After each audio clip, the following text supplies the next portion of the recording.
things about communication I've learned as a married man that could be helpful to you. 1. Communication is an art.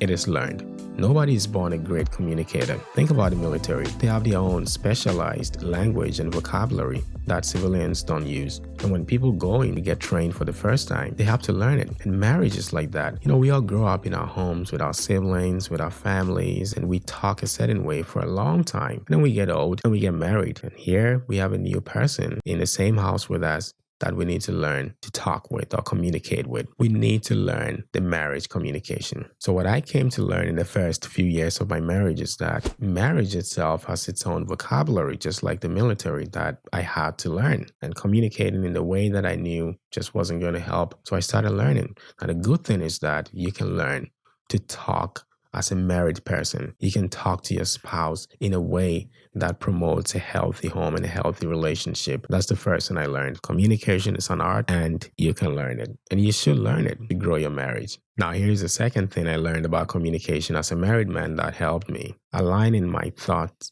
and the true emotional state with my words and actions. That's hard. Sometimes we say things we don't really mean.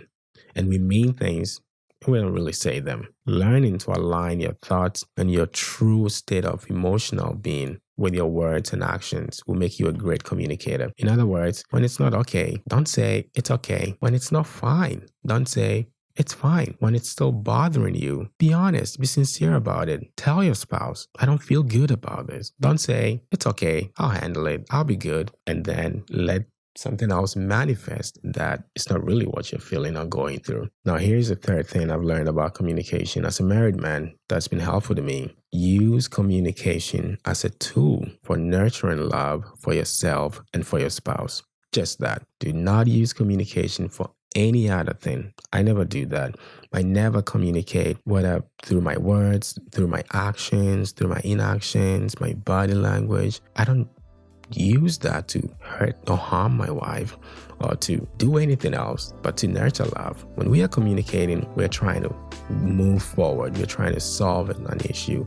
We're trying to give each other the space to understand each other more. Nothing more, nothing less. Words are powerful. Actions are even more powerful. Please use communication as a tool to nurture love and see your home grow.